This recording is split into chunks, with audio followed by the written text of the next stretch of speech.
you want to win your own copy of NHL 17? Like the video and follow the Gleam link in the description below. Now, on to the video. Hey, howdy and a big welcome back to Yak-City Gaming, everybody, as today is launch day for NHL 17, which means, as promised, the Edmonton Oilers GM mode is ready to get underway.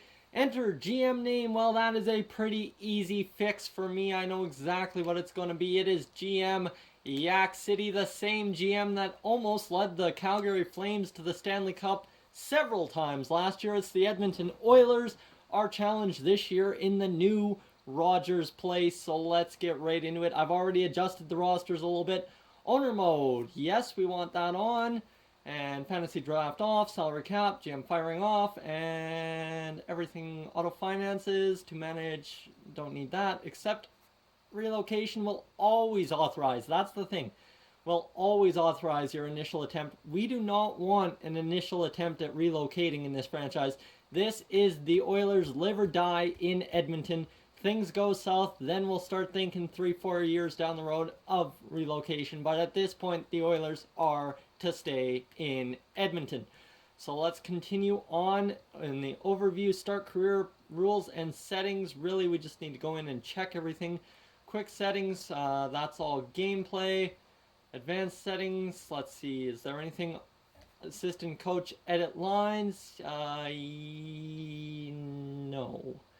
Minimal, there we go. Auto rotate, playoff style, continuous, trade offer notifications, gameplay version, waiver notifications, meeting notifications, morale meetings on. There we go. That is perfect. We will save that. And we are going to get this career in Edmonton underway. The Oilers ready to debut in NHL 17. Guys, I know you saw at the beginning there that little bumper advertising the giveaway copy of NHL 17. You're going to want to go check out that link. You're going to want to go and subscribe to all the other YouTubers. Follow them on Twitter. Do whatever you got to do to get as many entries as possible for that. That is an awesome giveaway. My boy Technical PC Tips, he's the one who formatted it all. We agreed to it. We got in. We supported him. And now it is a giveaway that all of us that are involved are putting on. So you definitely want to go and check that out, as we are going to get into this Arena Level 1. Not sure why it says that. This indicates an item that requires action. We're not going to worry too much about action right off the bat. You're going to see, we're going to check the lines first. I want to show you a roster overview, as is typical in the first episode. And assistant coach can help. Would you like to help keeping your lines up to date? The assistant coach will automatically update your lines after injuries, trades, and other events.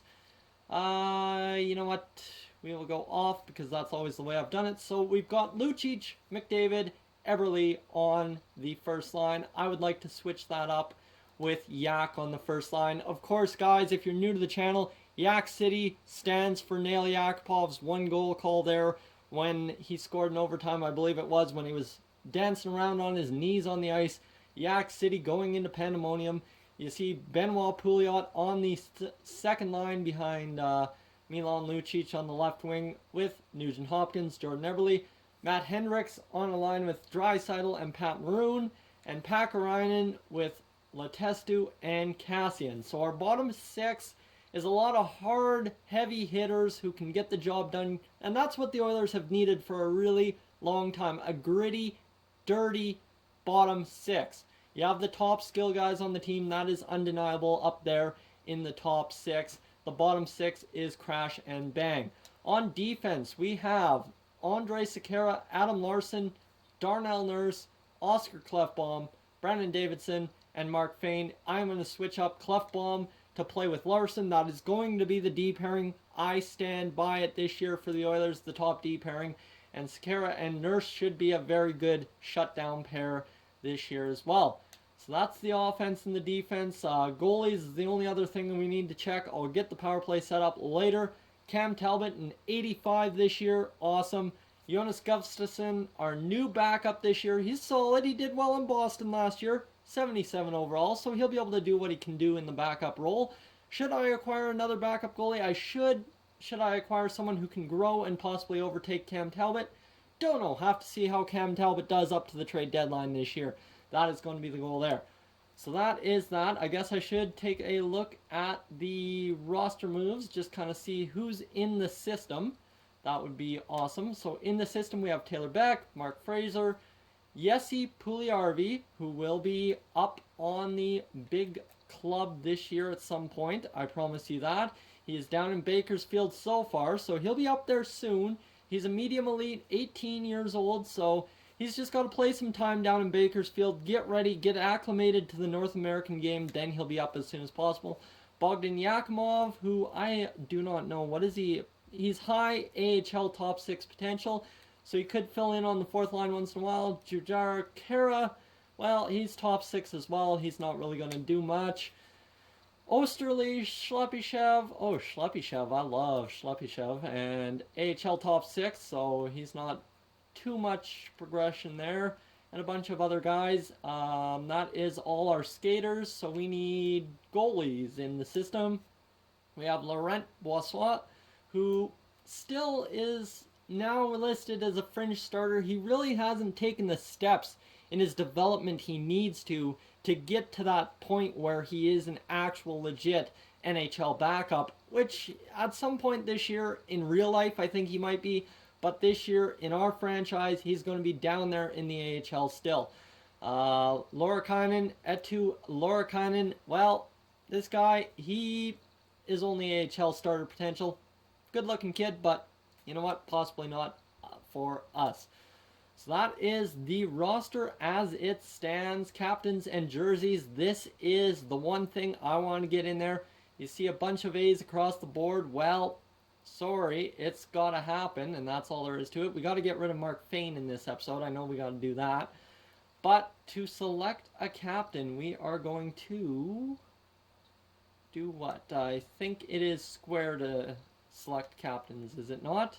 Unassigned alternate, there we go. So we have unassigned from Nugent Hopkins, which we actually need to reassign an alternate. And there we go. I was right. It is square to assign captain. And really, is there any question as to who I'm going to assign the captain to in this first episode of the Oilers franchise mode?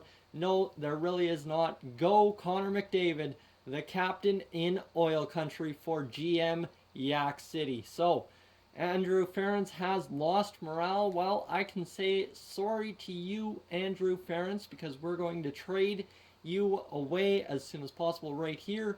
Propose trade, and you know what? We're just going to see what we can get for Andrew Ference in this first episode of the franchise. If you guys are new to the channel, I do suggest subscribing. That would be huge help for me as I get this series underway. You see, Andrew Ference is literally worth nothing at this point in his career, and we're just going to trade him to an Eastern Conference team. How about the Toronto Maple Leafs? And that actually puts them over budget, so we can't do that. There we go. The St. Louis Blues, they'll take him. Sure they will. Sure they will. And we are going to trade away some draft. We'll trade him for a draft pick, hopefully, is what I'm hoping. Disapproved. Damn. Okay, remove, and we need to find someone who doesn't have 30 skaters in, or 50 skaters, pardon me, in the organization. Trade approved, and proposed trade. Let's go for it. The trade has been rejected. Oh, but we still have to say no. We don't think it's worth taking on the contract of Andrew Ference. So we'll have to figure out some kind of trade to get rid of Andrew Ference. That's going to be interesting. We'll see what we can do. Maybe add a 7th round ourselves. Let's see that. And then we'll wrap up the episode. Still trade rejected. Okay, let's trade that for a 5th. We can trade away a 5th. And still trade rejected, so they don't see the value on taking on Andrew Ference, which is okay in me. You guys suggest a trade for Andrew Ference in the comments section below. Next episode, we'll get the simming underway. We'll tackle some of the arena issues and whatnot with the team budget stuff. So guys, thank you for tuning in to this first edition of the Edmonton Oilers GM mode here on Yak-City Gaming. If you're new to the channel, please subscribe. If not, leave a like, and I will catch you guys in the next one.